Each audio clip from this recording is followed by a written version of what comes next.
I like it. Yes, I am. Hello and welcome to the #Rugby Chat podcast. I'm Paul, the guy behind DrivingMaul, and thank you very much for joining me. And yes, I've missed my script, so I should really start from the beginning, shouldn't I? Anyway, don't forget to subscribe on your favorite podcasting app, so we drop into your phone every week. And also, please leave us a 5-star rating if you're on that Apple podcast thingamajig or iTunes, whatever it's called nowadays. If you'd like to watch what happens behind the covers, the show is live on YouTube at 8 p.m. New Zealand time every single Tuesday. You can also join in the discussions on our 5 questions via Twitter. Just follow @DrivingMaul. Look out for the questions and use #RugbyChat in your answers. So, I'm Paul. Yes, I'll be hosting the next hour or so, and clearly we're off to a great start already. And I am joined by one of the West Stand Massive tonight, NZ Fatso, or better known as Ashwin. How are you doing, sir? Doing very well, third time on, becoming a regular. Third time on, wow. But one of those, I think, was a post-game review as well, wasn't it? Yes. Yes. So hi, Joshua in the, we've got Joshua and Jack in the live chat as well. So I say, if you are watching live on YouTube, we will get your comments in there. So tonight we will be talking about the Bledisloe Cup, the Maori All Blacks, the Mitre 10 Cup, and rugby innovations as well. All sorts of stuff going on, and no doubt I'll give Ashton a chance to throw up any topics I haven't thought about as well. But let's kick off with question 1 straight from the off. The Wallabies lost to Scotland in June and have now beaten the All Blacks in the Bledisloe Cup. So where do they really stand at the moment? Well, it's an interesting question, and I think the Northern Hemisphere tour for the Australians will really show us where they're at. I think the All Blacks did play a bit below par on the weekend. In saying that, they were definitely the second best team on that paddock. Australians deserved to win that, and did very well. I thought that second half they dominated the All Blacks all over the park, really. In the end, I wasn't really sure whether All Blacks had a chance, although they stayed in the game, as they always do. As they always do. And we did have Checker complaining in the Junior Nationals that Super Rugby sides hadn't given him players in a fit state. And so we have seen them improving each game or over time. And part of that's going to come down to the fitness that he requires. Because he does play a very high-tempo game that's different to some of the Super Rugby sides. And then, to be honest, international rugby is played at a higher pace than Super Rugby. So I think there's definitely an element there of the players getting used to the Wallaby system and getting fit and up to speed as well. Yeah, look, that's one of the things we talked about in the office today, actually, is the fact was that the Australians played the game with width, and they played it very well. They got on the outside of the All Blacks, and that managed to stretch the defence on the insides as well, which got their forwards getting go forward. So the combination of going wide and getting some holes inside really worked for them well in that second half. It did, and one of the things that has amazed me is, at least on the stats point of view, it's a very easy game plan to read, because you just have, if you look at the passing stats for the backs, especially, you've got Genia, Foley, and I've gone blank, and Beale, who gets past the ball, and then you have Hodge, Kirandrani, Korovetti, and Falau. I think Falau threw the ball once, and okay, it was for a try, but between the 4 of them, they only threw something like 1 or 2 passes all game.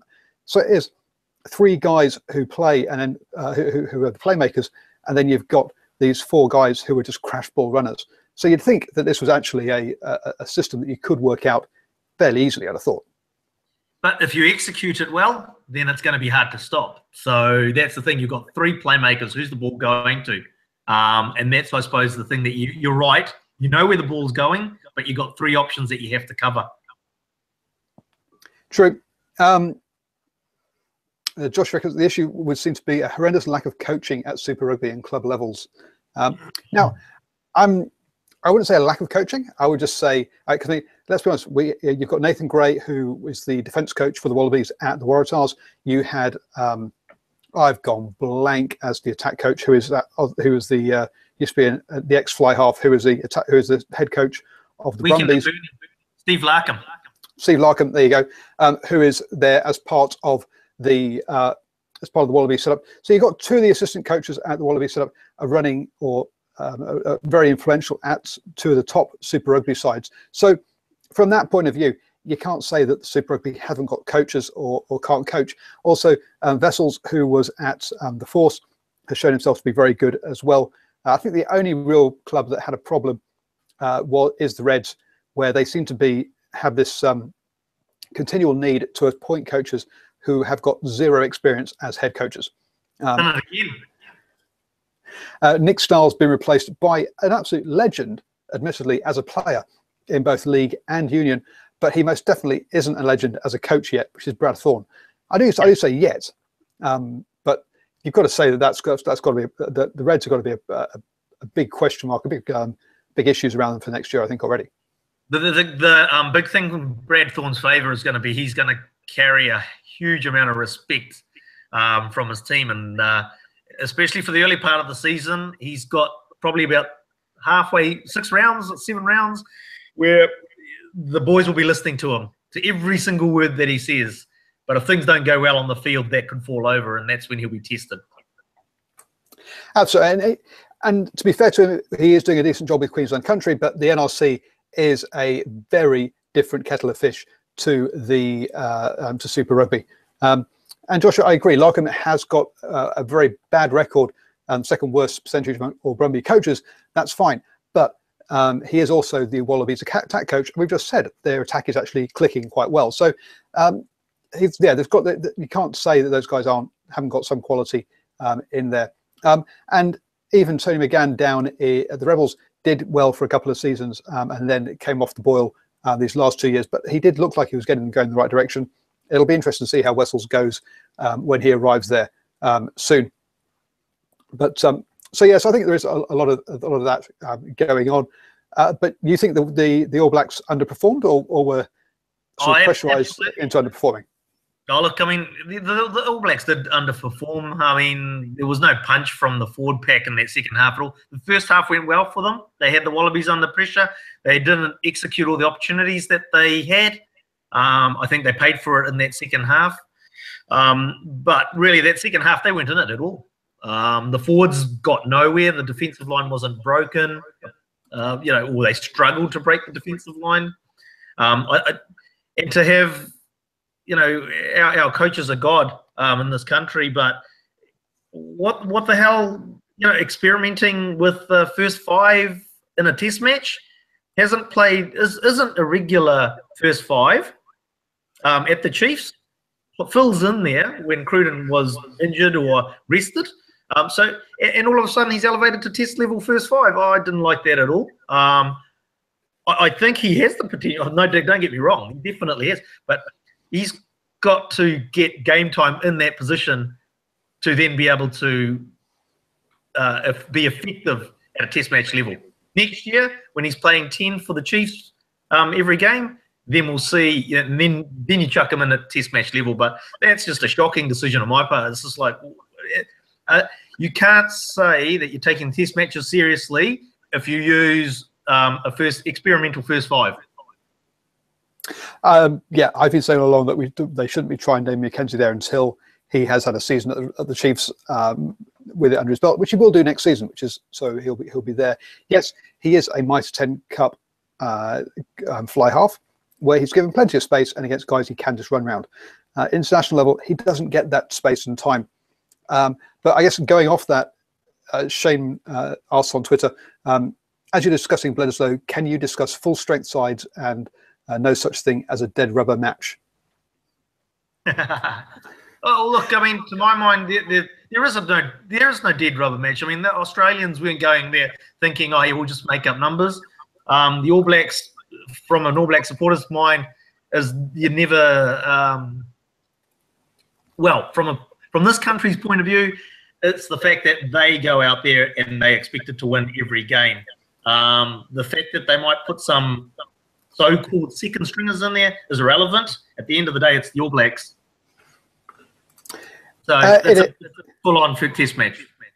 It is, but apart from McKenzie as your backup fly half, to me, I don't think. I think that was pretty much a first choice side, allowing for injuries and other people being away. So Retallick was away, understandably, with his wife, and he's going to miss the end of year tour. We'll get onto that in a second.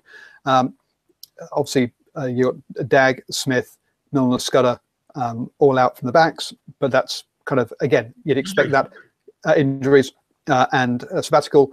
You're short in the props. You're also going to have a problem there with you, and you lost your two first choice props. Tongue-tied.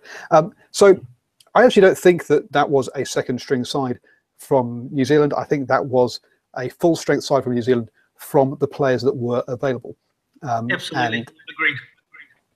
So, so from that point of view, no, this wasn't second string sides from them, so that definitely was that was their full strength side that lost to the full strength side that was available for the Wallabies as well. That's right. Yeah, I mean, like you look at some of those players. I mean, office chat.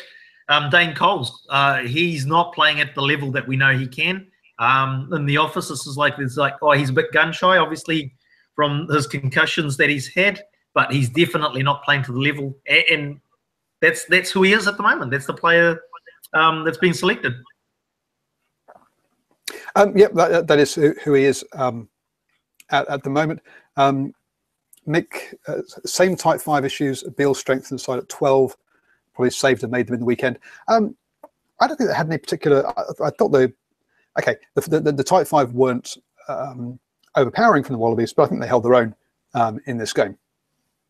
I think it comes back to a comment I made earlier. They were able to get that wide, which means you stretch the defence. And once you stretch the defence, the inside forwards can really punch as well, because the defensive sides had to spread, whereas otherwise they can hold tight. The ball hasn't gone wide. Everybody condenses up towards the ruck area. You can defend much easier on those ball runners coming inside. Once you've spread the ball and the defensive line is spreading across the field, those holes get bigger on the inside, which the forwards can then run at, and they were effective. They were making yardage on the inside of the field as well as the outside. I was going to take Joshua's point before we move on, which is public love to boast about our depth and then point to absences when we lose. That is very true. I do like that one. Mind you, to be fair, we haven't made excuses for absences. But we said that was the #1 side that was available on Saturday, so that's the #1 All Black side. Oh, we have, but plenty of people have talked about the absences as well. So anyway, moving on to question 2 then, which I guess comes on to some of this stuff about selection. Has Hansen got his All Blacks November touring squad right? Have you had a chance to look through it yet? Yeah, I have actually. To tell you the truth, I mean, apart from TKB, I can't really argue with the team that's been selected. To my mind, they are the players that, that seem to be performing at the moment, are either in the All Black squad or have been performing at my 10 level. So I don't have any arguments. That's the strong players. Apart from TKB, I can't understand for the life of me what the hell he's doing there. He is signed to play overseas. Every other player that is signed to overseas has not been selected. So how is he an exception? I don't get it. I agree. I don't understand why he's going. We'll get on to the Maori All Blacks later as to who's going there. But even though there are players who are going to be joining the squad for the for the French part of the tour, because obviously because there's going to be a game against the French Barbarians midweek. I think they're going to be using a couple of extra players that are going to play for the Barbarians in that midweek game, and I've just gone and lost who those players are that are joining in. But there are so it is going to be interesting. Mitchell Drummond, Moanga will be there, I think. There are 2 names that come off the top of my head. I did see the other names today, but I've gone from my head. Dominic Bird and then prop Tuazi Molai. Yep. So I guess Mitchell Drummond is going to be there. but he's only going to be there for that one game, isn't he? And he's not going to be there for the test later on. I would have kept Drummond in for the rest of the tour and said goodbye to Kebalu after those French tests. Personally, yeah, why he's there does confuse me. I would have gone back to the Rugby Championship and said bye-bye at that stage. It's like, why is he being treated to every other player that's been before? Yeah, hesitating and trying hard not to bring up the Pierre Tau scenario. Well, no, Pierre Tau to me is the exception rather than the rule, because he broke trust in the fact that he agreed contracts whereas these other players haven't, and other players have been kept playing all the way through. I think what I think is happening, and I could be wrong, and we'll get on to, again, it'll be mentioned in the when it comes to the All Blacks. And Kebalu didn't play much in the Rugby Championship, did he? He was there for cover. Now you've then got you had Brad Webb, coming back from injury, so he needed game time, so leave him in the Mitre 10 Cup. You then had Mitchell Drummond, who again is a young guy coming through. Do you want him sat on the bench for 6 weeks or 8 weeks, whatever it was, or do you say, actually, you know what, get Mitre 10 Cup game time under your belt and just have some more games? So I think it was more a matter of let the young guys play, get rugby under the belt and play rugby. And now that there's no other rugby for them to play, take them on tour and drop him. But he was only basically holding a tackle bag for most of the Rugby Championship. I think he only played maybe one game. So yeah, I'm not sure that Mitchell Drummond would have gained much from flying out to Argentina and holding a tackle bag for a couple of weeks. I think Mitchell Drummond's been injured for the early part of the NPC with Mitre 10, I should say. I think. Okay. I'm trying to keep track of every single player has been a bit of a nightmare, but yeah. But there are a few other interesting players in there. Amongst the hookers, we've got Dane Coles, Nathan Harris, and Cody Taylor. And in our pre-pod chat, you mentioned Afasfo Amu. Oh, jeez. Amua. Just call him Amua. Amua. No, look, I mean, really excited to see him in that team, and I hope he gets some decent minutes on the field. Because I just, the bits that I've seen him in the Mitre 10 Cup, and not just in the second division, I like to call it, but against Canterbury and against Taranaki, he performed against top teams as well. So really looking forward to seeing him out on the field. And it's a great day. I mean, Dane Coles is 30 now. And with his head knock issues, you got to say, wonder how much longer he's going to survive. Probably through to the Rugby World Cup, obviously, in a couple of years' time. But then you think that would probably much it. And so with Nathan Harris at 25 and Cody Taylor at 26, Amua at 20 is the next guy coming through. So it's good to see the supply line, a nice age going through there. And you have to say that Cody Taylor hasn't, really taken his opportunities. He's had some good moments, but I don't think he's had that consistency that Dane Coles prior to head knocks was, really performing on the field, sort of every game and day in, day out. Well, considering Cody Taylor was talked about as being a one-cap All Black when he went to Fiji for the because Dane Coles was in a Super Rugby final, I think he's done pretty well to pick up 25 caps. To be fair to him. That's fair. So, because a lot of people were going to, we're talking about him as a one-cap wonder, and he's stuck in there and fine. Yeah, you'd think someone is going to come through and say thank you very much for being around, but he should never be a 50, 60 cap player. So yeah, you'd expect him to get overtaken by someone else, but he's managed to fill a hole that the All Blacks have had and do a role for them quite nicely over the last couple of years. And one last point, I think, in terms of the section, is somebody going to put their hand up and put some pressure on Brody Retallick and Sam Whitelock? Because that was one of the failings on Saturday night, was that Scott Barrett had his opportunity there, really to put a stamper's mark on it, didn't. Patrick Tuipulotu comes on, didn't stamp his mark on it, dropped the ball at key moment, gave away a penalty. Yeah, so there's opportunities being missed by players. Uh-oh, looks like I've dropped out. Or somebody's dropped out.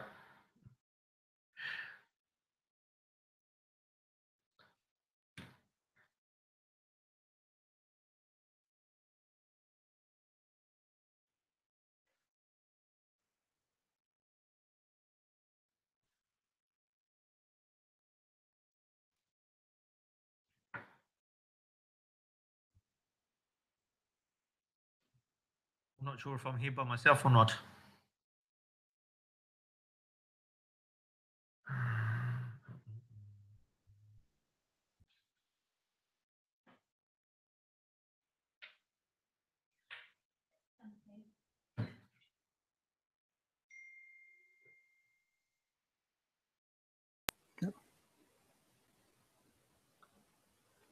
Hi, am I back? You're back. Fabulous. All right, that's cool. Also, I should have been saying something then to fill the airtime. All right, I'll edit it out for the podcast. Anyway, I get what you're saying about the locks, because we've got a new hooker in there. We've got Tim Perry in there from the props, who has his own capped. I mean, they're coming to dig deeper in the props because of injuries. But amongst the locks, we've got Barrett, Romano, Tupelotu, Whitelock, and again, loose forwards: Kane, Fafita, Kano, Reed, Sevilla, Squire, Todd. There's no new names. There's no one that anybody is not going to recognise. So I think we're pretty much, these are the guys that are going to a World Cup. No one else is going to get an opportunity from now. Someone's going to have to be pretty spectacular to all of a sudden put their hand up. Maybe so. I can't see here. I think this is your last chance, unless you're going to have someone. We've seen it in the backs with someone like Milner Scudder come through at the last minute, but generally you don't see it in the forwards that someone comes in with no caps going into a Rugby World Cup. Yeah. You think that Matt Todd surpassed Ardie in the picking order? No. Okay. Put bluntly, I mean, there's a couple of things against him. One, he's 29, yeah, I think Ardie Surveyor is. I just think he's perhaps a better starter than Ardie. I think Ardie is seen as that bench option that can cover 8 and 9 and 7. Yes. So I think Ardie is seen as a specialist bench player, which may not be great, but I think that's just where he is. And hasn't Sam Cane picked up? Sam Cane, as I say, he is the next All Blacks captain. Yep. Yeah. There's just yeah, he'll be captain after the Rugby World Cup. Into the backs, I mean, obviously the halfbacks: Kebalu, Piranara, Smith. We've kind of talked about. Barrett, Sopoaga, we've kind of talked about because we thought that Milner Scudder shouldn't be, not Milner Scudder, sorry, Nathan McKenzie shouldn't be really covering for him, and we do see Moanga coming in for the French games, which is good to see. But in the midfield, Crotty, Lamapu, Leonard Brown, Sonny Williams, all great. But Goodhue looks to have jumped ahead of players such as, I've gone blank as to Moala, Yep. and Tamani Valu, who've both been capped in this area. But Goodhue looks like he's jumped ahead of them. Yeah, look, I mean, if you George Moala, unfortunately, you'd have to say he's probably fallen off his game a little bit, but also not helped by the fact of the teams that he's been playing in hasn't really helped him either. In saying that, Jack Goodhue, he's not just the one, you know, you look at George, just come back to George, he almost comes across as almost a one-dimensional crash bash, take it up player, which I've seen him pass the ball. But you look at Jack Goodhue, he's got a lot more tricks in his tool bag, hasn't he? And offers a lot more in that position. He also, I mean, one of the things I've talked about before on this show is that New Zealand seem to have a lot of 12s. Crotty's a 12, Lamape's a 12, Sonny Williams is definitely a 12. Actually a 12. And I think Moala's probably more a 12 than a 13 as well. So it's possibly also the fact that they need a good 13 to come through. Yeah, really. genuine 13. Yeah, so that's part of that. And then the outside backs, David Hivali obviously has been doing some wonderful stuff. Rico, Breakout Player of the Year nominee for the World Rugby Awards. Dame McKenzie, Naholo, Tamani Valu. Sorry, I just said Tamani Valu wasn't getting go. And Matt Duffy. So Tamani Valu has now has reinvented himself well as a winger. Yeah, well, I think it comes back to that whole, you know, when you look at your core group, And then obviously you're going to surround them with players that are versatile. And obviously the fact that he's reinvented himself as a winger helps his versatility, because he's a pretty good centre as well. Yeah, so I remember him trying to do a chip over the top straight into someone against Wales, and the guy just lifted his hands in the air, caught it, and ran it in for a try. So I did think the All Blacks weren't quite sure about his temperament necessarily, and his concentration, because he had that lack of concentration to allow that.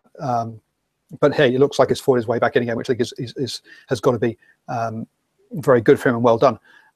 Obviously, we're missing out the back here. Where's the list of injuries of players who weren't included? Geordie Barrett, Israel Dagg, Naimil Scudder, Ben Smith. So we're missing 4 players out of this. So you've got to say Tumanavalu, Duffy, Havali have all got themselves into this because of those injuries. Yep. So yes. And Matt Duffy, an ex-rugby league player as well. Oh, well, an ex-player that was poached from rugby to go play league, offered lots of money in front of them as a kid. Let's put it that way. But no, look, he's done it the right way. He's come back. He's played Mitre 10 rugby as well as Super Rugby. Not just expected that he was going to walk straight into a black jersey like others have in the past. So he's done it well. He is a consummate professional. He does things right. He makes very few mistakes. And I think that's done him really well. And I'm hoping to see him at 15 for the Blues as well. Really? Okay. Yeah, well... Go on. Yeah, because... Sorry, you go. No, he's kind of all-black right-wing role, which is the second fullback or a winger who is strong in the air and can score in the court. And he has that ability to dive for the line and put the ball down that you see from good league wingers. So he's definitely good at executing that. He's also very strong in the air as well, as we saw against the British and Irish Lions in one of the few Blues good games. So, and he's to me he kind of fits that mold of what the All Blacks are looking from their right winger, which I don't think Naholo does. To me, Naholo fits what the All Blacks want from their left winger, not from their right winger, which is more Julian Surveyor kind of power running. So I've always thought that Naholo might need to switch wings to a long career, but then with Rico emerging on the left wing, challenging for that spot is going to be extremely difficult. Well, Rico brings along the power player as well as the sort of right-wing elements as well. I sometimes wonder if Rico's on the right wing, tell you the truth, because he always carries the ball in the wrong hand. And I'm sort of looking at the TV. He's got the ball he's tucked up the ball in the wrong hand. Shouldn't he be on the other wing? So, hey, what do I know? Absolutely everything. We should be coaching the All Blacks. No, or at least the Blues anyway. Skinny Indian and the skinny pom.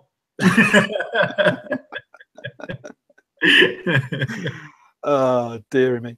Cool. So, yeah, but Matt Duffy is unusual, as I think if we went through this list of players, you could probably count on, I think there'll be less than a handful of any. I think it's basically, you're putting up Duffy, Sonny Bill Williams, probably going to be the only 2 on this list that haven't played under 20s or junior All Blacks. So from that point of view, he is different. He's kind of a different route than the other players, which is kind of unusual. Yes, he has. And I suppose, if there was any, I wouldn't call it question marks, but any raised eyebrows of any sort of, it would have been on Matt Duffy. But I absolutely think that he deserves his position, especially in light of the fact that there are those injuries. So when you look at who's around, and he's paid his dues, and he's performed really well for North Harbour as well. Yep, no, I've got no problems with him being there, but no. I was surprised he did get there. He perhaps isn't as you say. He's a very solid player, doesn't make mistakes. He's not kind of a flashy player that's in the mould of a Milner Scudder or a Damon McKenzie, which we've seen has been more what the All Blacks have been looking for recently. So I thought from that point of view, he might never get there, but I think he deserves it as from what he's done.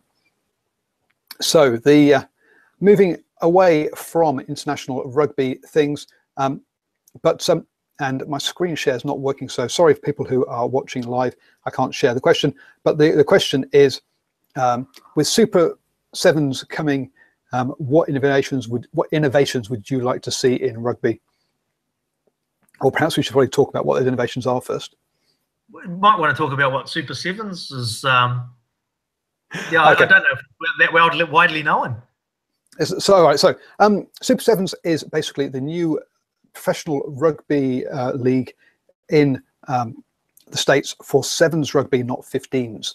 So, obviously, last year we had the pro rugby in the States, which was the 15-a-side professional league that has collapsed since then. And next year we're going to see Major League Rugby come in for the 15s. Super Sevens Rugby League, as it's entitled, is basically is a league for sevens. Now, some of the innovations they're going to do. First off, they're going to have 4 quarters of 12 minutes. So you're going to try and play seven players, sevens rugby, on a full-size pitch for 12 minutes, 4 times, which is what? That's 40. That's 50. That's a 50-minute or 48-minute game. That's a massive stretch.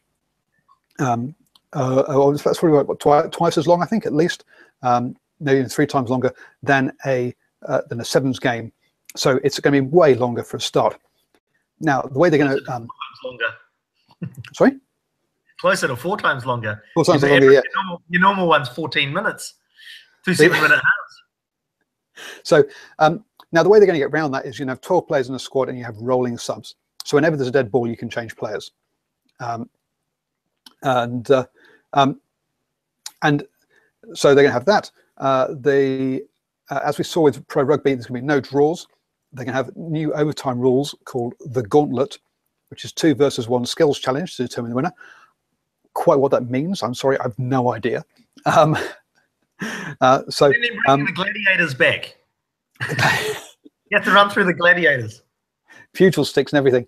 And then finally, another innovation is they're going to have the coaches can have 1 challenge per quarter of so basically call the TMO.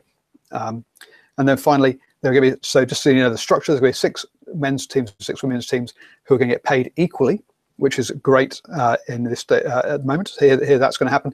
And from memory, it's going to be 6 or 7 stops through weekends of tournaments where all the teams will go to one place and play that weekend and play through the season. So, yes, so 4 12-minute quarters and rolling subs is how they envisage it. How do you think this is going to pan out? The concept doesn't seem bad. I'm sort of thinking playing sevens rugby for 50-odd minutes is going to be tough, even with rolling subs, because the subs come on with the dead ball, and you can have a massive period of time in sevens without the ball going dead. You don't really see a hell of a lot of lineouts in sevens. You obviously see scrums probably more than lineouts because of knock-ons, but the thing is that within sevens, the ability to secure the ball from a knock-on from a non-infringing team is much higher, and therefore they get the advantage and play on. And team strategy will surely be to hold the ball, even if you're going backwards, to tire the defensive team out because they can't get a sub on. It is. So, yeah, that's going to be tough. It is definitely going to be tough for those ones. Someone's called it pro bull rush, which sounds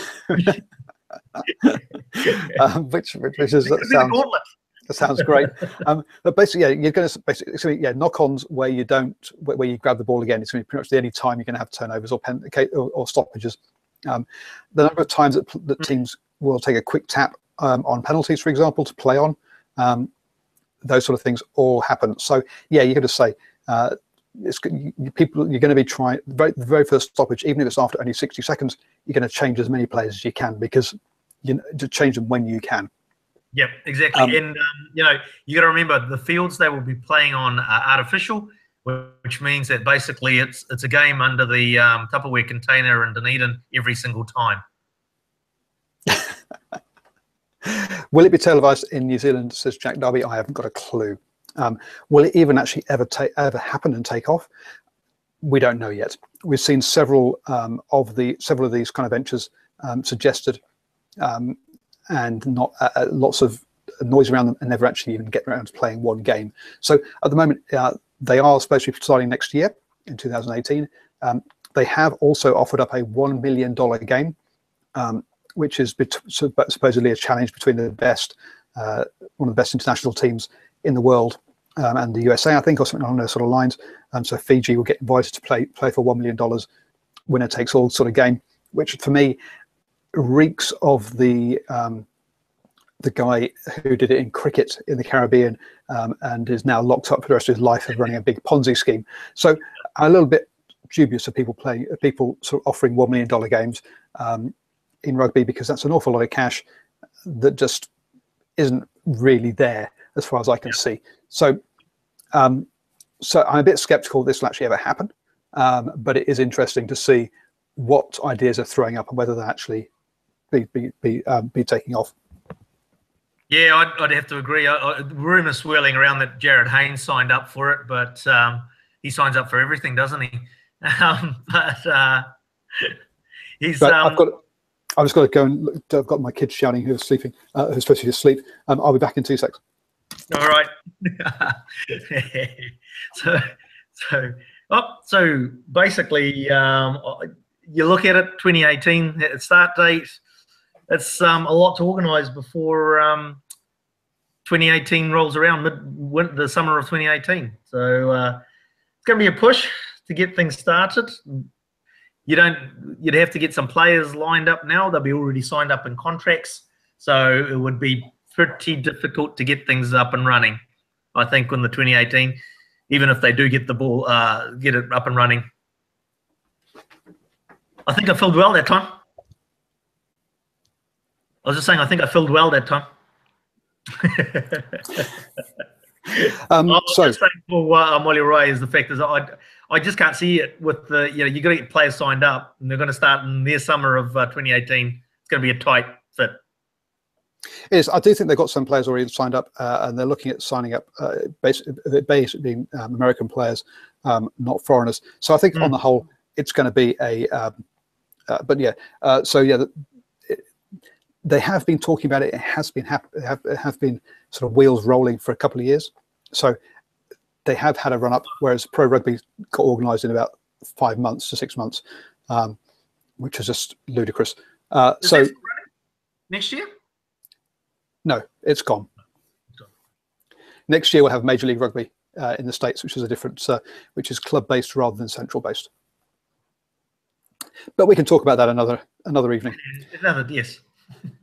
Because we're only running about 10 minutes behind the normal schedule, which is absolutely fine. On to question 4, and back to domestic issues. So Wellington were the only championship side to win more than half of their games. So are crossover games really a waste of time? Pretty much. Don't really. It was a move to appease the second division so that they didn't think they were in the second division, when the reality is that they are in the second division.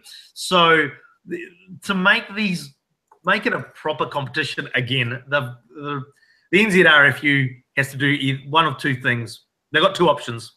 They either go and actually call it a first and second division, and then you can do it that way, or they just amalgamate all the teams and they all play each other, which means that you'd be starting earlier. You wouldn't be able to start in the timeframes that they start in now at the end of August, sort of thing. They would have to basically be playing when Super Rugby starts. But that could be good for that. They could play as curtain raisers to Super Rugby.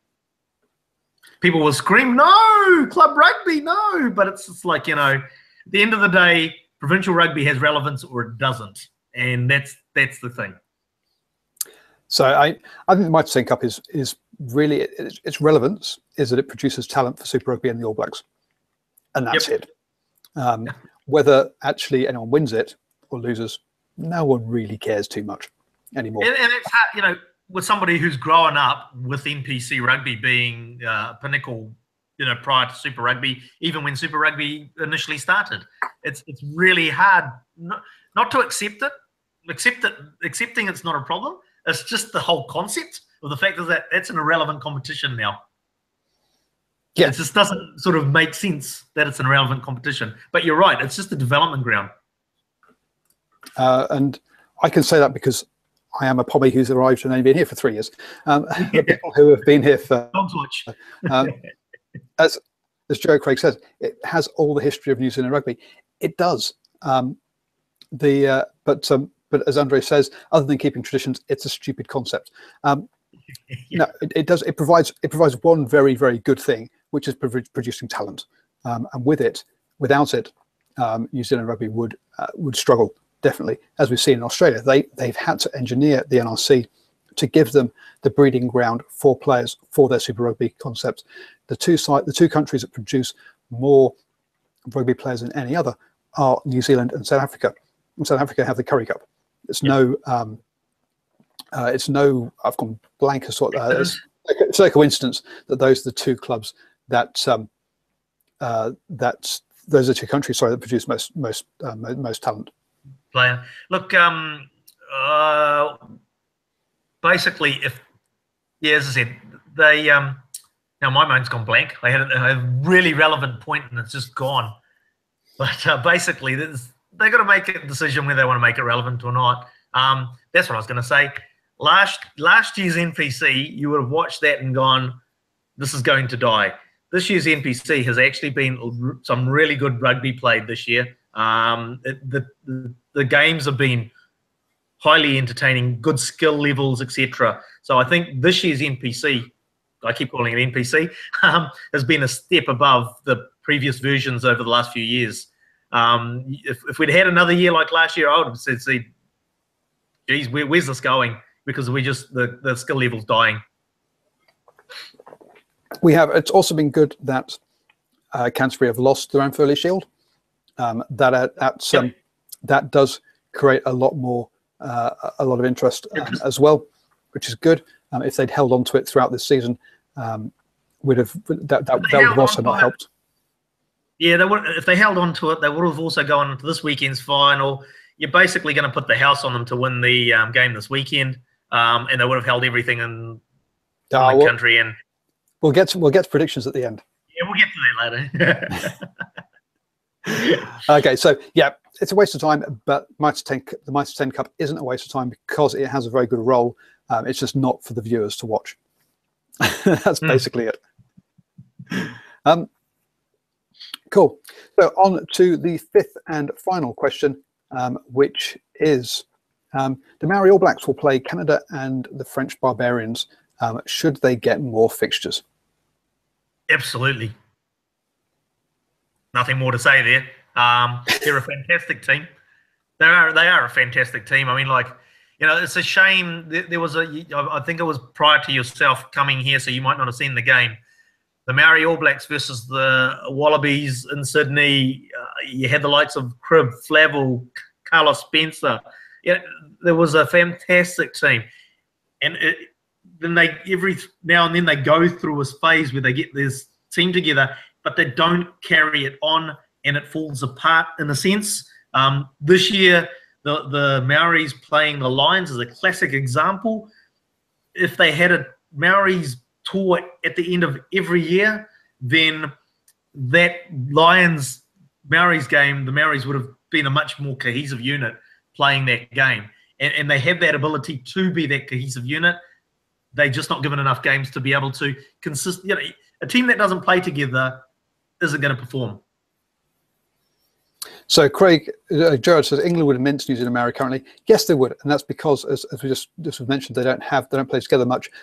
One of the things that that they did do, they went through a period, I think it was 5 or 6 years, where they didn't lose a game.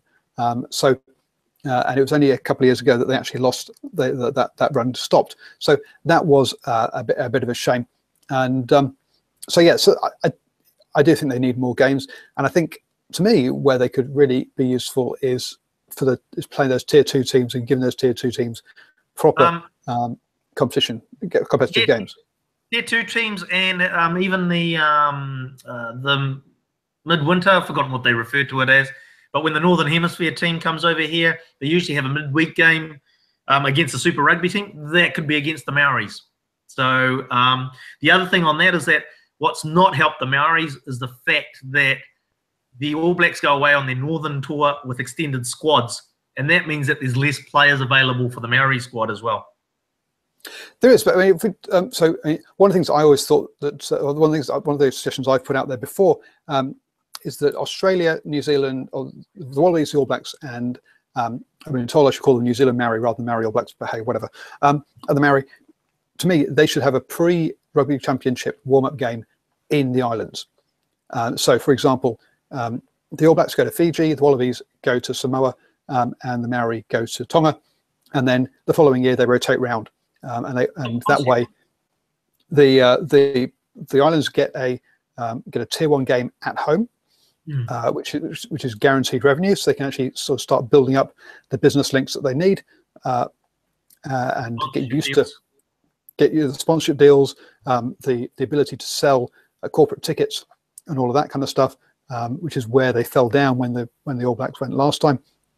And so, yeah, I think they should have, and it would also, grow all of that sort of side of things. Yeah, look, the Maori All Blacks, or as you say, the New Zealand Maori team, as it should be named, does open up a lot of opportunity and possibilities, and is really not utilised. Yep. And we should probably have a quick look at some of the players that are on there. Have you had a quick look at the selections that's on there? I did have a look today quickly, but it was a lot to take in, so I'll try and my photographic memory fails me as I get older. Well, I've got it in front of me, so I'm cheating. So obviously, with only 2 games, they don't need lots of players. Eves, Wright, Retina, Lomax on the front row. So not from North Harbour, Northland, Auckland, and Tasman. So obviously with the All Blacks prop stocks being dug deep, they're going to probably have a little bit of a problem there. With Ash Dixon, Liam Polwart, they're going to be fine at hookers. In the lot, Tom Franklin, Himopo, Huitea, and Keeper Muet. Oh, dear me. They're going to be into the loose forwards. We've got to like Dan Pryor, Akiri Iwoni in there. Halfbacks, Dan Webber. So that's where he's getting his rugby in, which is good. Ahia West is still knocking around and getting some game time. Obviously, he got pushed out by Damon McKenzie for the Lions game. And it's interesting to see Charlie Ngaitai listed as an outside back rather than a midfielder for this tour. So maybe he's trying to move himself into a 13 as well. Yeah, look, I think when it comes to the Maori squad, it really ends up with, unfortunately, leftover type players as well. And so I don't read too much into the positions in the actual squad naming. I think when they get together, they'll build combinations and they'll see where, with the players' resources that they have, who fits best where. Yeah, the unavailable due to injury is pretty long. Again, Terry Black is out, who we're hoping to see play for the Blues soon. We also, Elliot Dixon is missing from there, and Matt Proctor and a few other names, Ben May, that you might recognise as well. So they've got at least 8 or so players missing through injury, as well as the players that the All Blacks have already taken as well. So I guess it shows the depth and talent that New Zealand has got to be able to tour that side. What about Stephen Perifetta? Am I getting his ethnicity wrong? He's missed out, hasn't he? He has. That's true. I would have to go and see what his ethnicity is, and whether he's actually Islander rather than Maori. I'm trying to do that now. I'm failing miserably. Well, you've got. I think it says he's Samoan, so I was trying to do a Frank Bunce on him. Or he was Niuean or something and ended up playing for Samoa. Well, yeah, I remember actually hearing one of the players just got to say, this is my lineage, and they take his word for it. and it's kind of like, yeah, if you get found out, it's on your head, be it, and they basically use an honesty system, and that's putting people to be putting people as people who wouldn't lose face by claiming they're Maori when they're not is what they what they say. But they say they're really proud of the likes of Dave McKenzie, Rico Ioane, Milner Scudder, and Kane Hames, and they've all come through the New Zealand Maori, which is a great way of it coming through. So that's a good way of it doing. And you sort of think about it, it's just like, man, the rest of the world thinking it's not fair. This has got so many ways to develop their players, and that is one of the things that's really good. I mean, we've just talked about NPC or the development levels, and then now you've got your Maori All Blacks team that you can, or the New Zealand Maoris that you can use as a development level as well. Exactly. Someone's saying that Bunce never played for Maori. No, he didn't. But we're talking about which island Bunce played for. No, he played for Samoa when he was Niuean. So there we go. So before we get on to prediction time, any topics that you think you've covered over the last week you'd like to have a quick chat about? Actually, obviously, I don't think we talked about off air before we came on, and my concerns around Auckland Rugby. Everything's going to be swept under the carpet. There is one thing people outside of New Zealand won't be aware of. Effectively, there's no media in the Auckland region that cover Auckland Rugby. The Blues is a different story, but you won't see any stories about Auckland Rugby anymore in the media, or very few, and maybe on the news. And so when the microscope has to be going on an organisation to find out what they're doing to fix the dire mess that they're in, there is nobody to put that microscope on them. And so I have a concern over the fact that next year I can't see anything different for Auckland Rugby.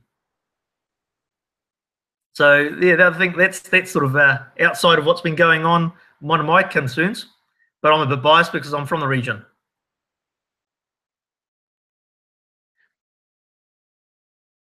Nope.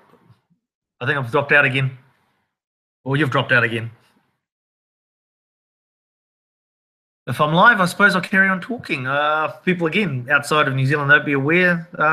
Auckland were lucky not to be relegated to a second division of the competition, being the largest city in New Zealand. There are some numbers issues around there that people don't understand, but the reality is that we shouldn't have been in a position where we're about to be relegated. We're lucky not to be. Wait, do any of the sides, Mitre Cup sides, have that sort of scrutiny from the journalism anymore? And isn't it just about Super Rugby? And as we've said, the Mitre Cup just doesn't have the interest anymore. We're in Auckland, so we don't see it. But you do have the local papers and the local news media, which Stuff Me is trying to get rid of. But they do have local reporters. They have their local flag wavers, and they're the reporters, so they do get talked about. We don't see it because it's all local. But you tell me the last time you saw an article in the New Zealand Herald about the Auckland Rugby team.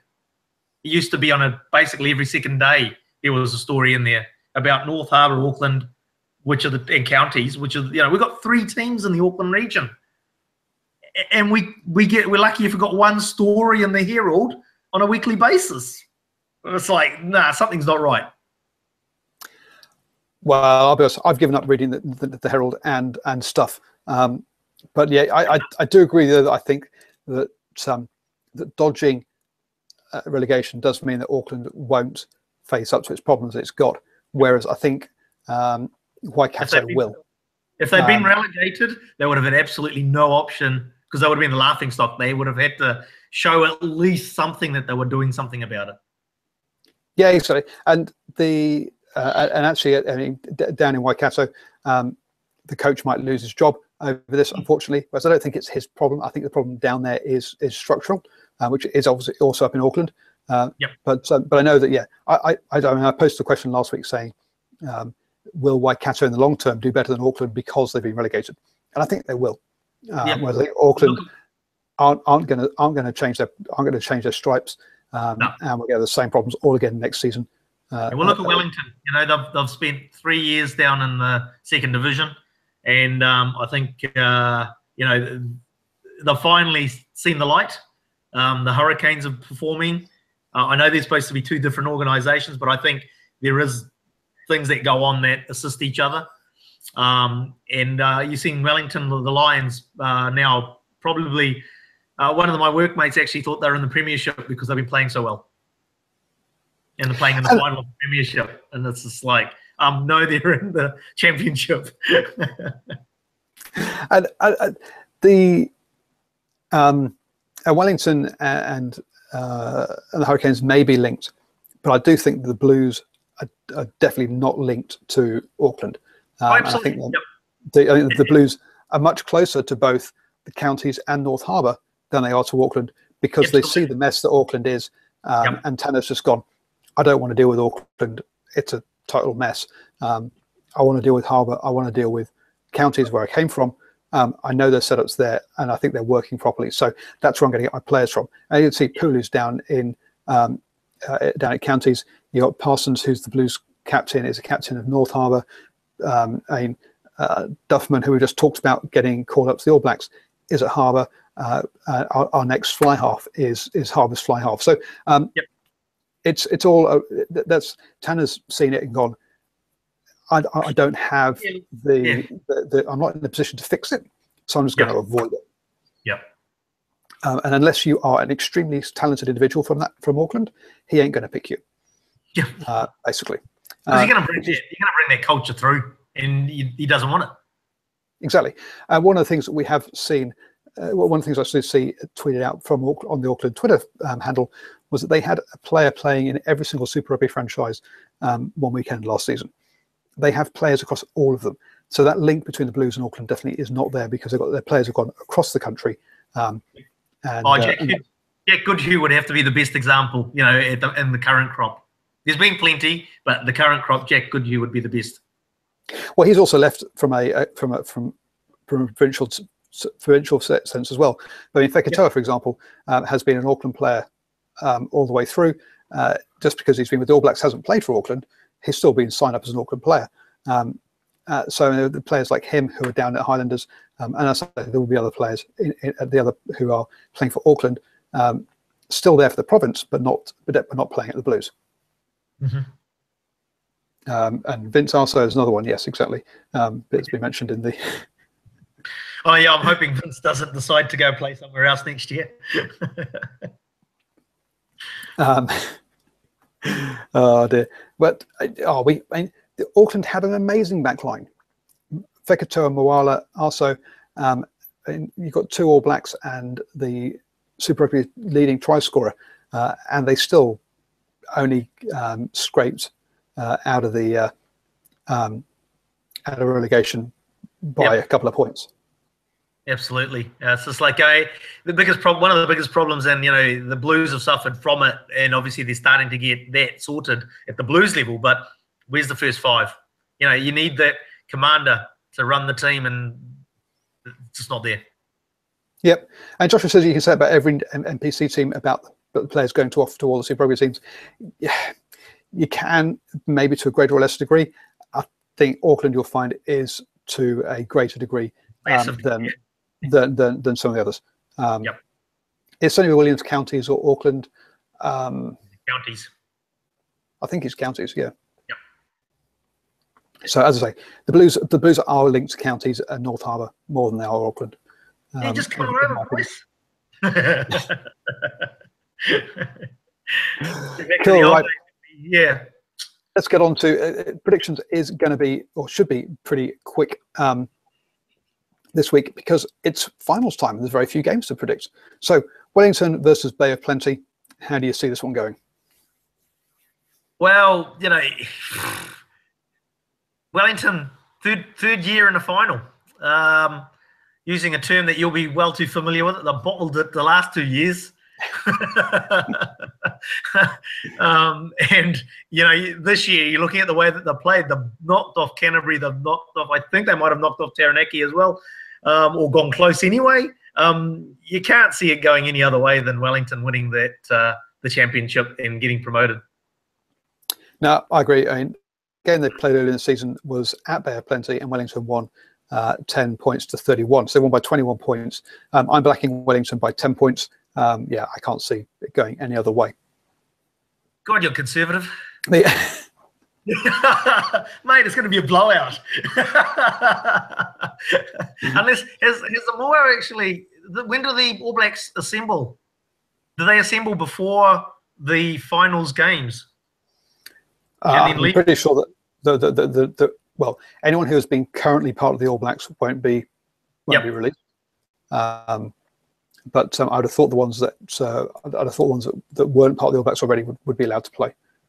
Yeah, it's just I just heard some room. Well, I don't know where I heard it, but some complaints about the fact that there'll be a few players from Canterbury missing that have been selected for like the Barbarian squads and stuff like that. Okay. I wasn't sure about that. The apparently they fly out on Friday, so actually yes, they will be missing. Right. So well, they might even up the field for they have plenty a bit. But there's a prop that runs just as fast as our friend Amua called Alex Fidel, I think was his name, and he seems to be just as quick around the paddock as a winger, and he's a prop. Ooh. And then, so the big final, Canterbury versus Tasman. Canterbury beat Tasman in the opening game of this season, 39-0 in Tasman, and it's a repeat of the final from last year where Canterbury won 43-27. So, how are you going with this one? I suppose you put the house on it. Actually, it might not be a bad option. I don't know. What's TAB paying on a Wellington Canterbury double? I haven't got a clue. I'm not a gambling man, so I don't. I'm not either. But no, look, I think Tasman played their final last week against Taranaki. They were extremely lucky to win that game against Taranaki. Got some rub of the green on that one, but they played their final against Taranaki, and Canterbury's going to roll over the top of them. Maybe this is what happened last year. Maybe Tasman beat Taranaki in the semi-final, and then got to the final and lost that. They also got thrashed at the beginning of the season before they got their season really underway, and they've improved a lot since then. I think they've got a lot to prove, and a lot of, so I'm actually going to back Tasman by 1. I think there's a chance that they're going to there's a lot of payback that they've been waiting to pay back, and I think this could be they could be saving it all up for today. There I was calling conservative. You're saying Big Brother might be a bit complacent going into the final. I think Big Brother might be complacent going to the final, and yes, because it's an all South Island game for those of you that are listening from outside of New Zealand. But so I'm going for Wellington and Tasman to win this one. Not going to help Sky viewership numbers, are they, when you have an all South Island final? Well, yes, very true. I will be out Ubering, so I'll be missing it anyway. But so yes, for those of you who've been following my Uber adventures, but yes, I'll be Ubering around Auckland. So if you want to talk rugby, try and get an Uber, and if it's a red car, that could well be me. I will be wearing the hat, so it's a bit of a giveaway.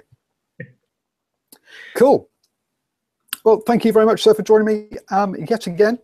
We have to make this more regular. I do think we should get pretty much get as many of the West Stand Massive together for a podcast sometime. And good luck. They're pretty busy boys. I'll keep haggling them. So why don't you let people know where they can get hold of you outside of this, because you're going to have built up a fan base during the show. You can catch me at NZ Fatso on Twitter.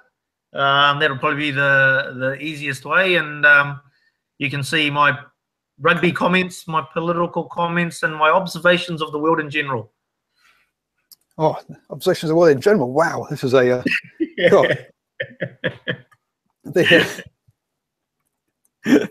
oh dear. And obviously notes about my kids. Obviously, I've been Paul, the guy behind DrivingMaul. So please do subscribe to the podcast.